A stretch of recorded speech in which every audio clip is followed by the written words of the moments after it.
Kalau orang berbicara tentang revolusi Islam di Iran, biasanya yang mereka bicarakan adalah tokoh orang tua gaib yang berusia 80 tahunan lebih, yang menggerakkan sebuah bangsa yang punya peradaban lama untuk mengubah dunia. Orang itu adalah Imam Khomeini.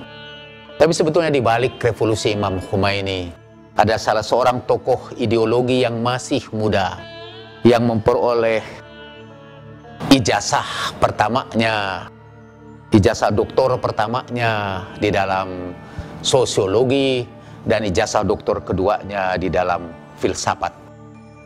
Namanya Ali Shariati. Ia lahir dari keluarga ulama di sebuah perkampungan, tapi kemudian melanjutkan studinya di universitas dan mendarat di Paris.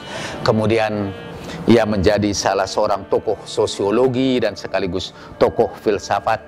Ia sangat terpengaruh oleh Jean-Paul Sartre, tokoh filosof eksistensialis Prancis yang waktu itu lagi populer.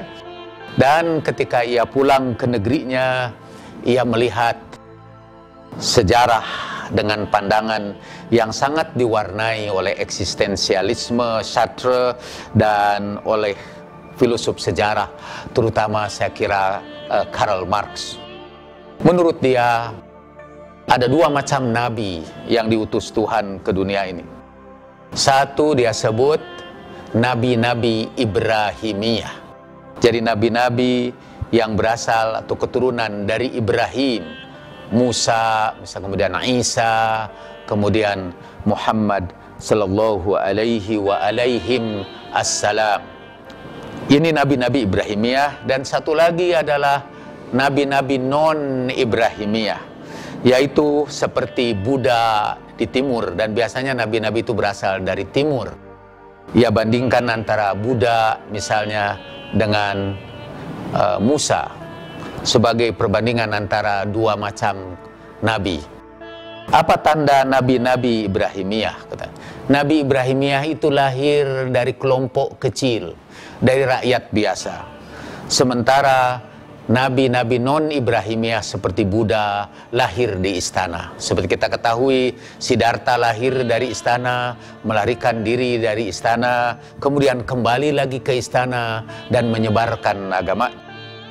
Nabi-nabi Ibrahimiyah seperti Nabi Musa. Nabi Musa lahir dari rakyat biasa yang kemudian malah dibuang oleh ibunya di sungai, dipelihara sempat di istana, tapi setelah itu meninggalkan istana dan melawan istana. Begitu pula Nabi Isa. Dia tiba-tiba dia dilahirkan di sebuah kandang binatang. Kemudian setelah itu dia membersihkan gereja. Setelah itu dia melawan penguasa untuk menegakkan keadilan. Begitu juga Rasulullah Shallallahu Alaihi Wasallam, Nabi Muhammad. Nabi Muhammad juga berasal dari rakyat biasa, walaupun dari satu kabilah yang dianggap sebagai kebangsawanan, tetapi dia hidup sebagai rakyat biasa dan disusukkan di tengah-tengah kampung, di tengah-tengah orang kampung, dan kemudian melawan kekuasaan. Menurut dia, sejarah para nabi adalah sejarah perlawanan orang-orang tertindas menghadapi para penindas. Ali Shariati menyebutnya sebagai mustada'afin, melawan kelompok mustakbirin. Ada orang yang mengkritik faham Ali Shariati itu dengan mengatakan bahwa paham keagamaannya sangat Marxian. Karena menurut Karl Marx, agama adalah sebuah pertentangan kelas, Klassenstreit, antara kelompok orang-orang miskin yang diambil hak-haknya dengan kelompok para penindas. Tapi Ali Shariati mempunyai dasar yang kuat, baik di dalam Al-Quran maupun hadis Nabi. Karena itu tokoh yang sangat dikagumi oleh Ali Shariati adalah Salman Al-Farisi, dari seorang budak menjadi penegak kebenaran yang tanpa takut, atau Abu Dzar Al-Ghifari yang sering dituduh sebagai sosialis yang pertama di dalam Islam.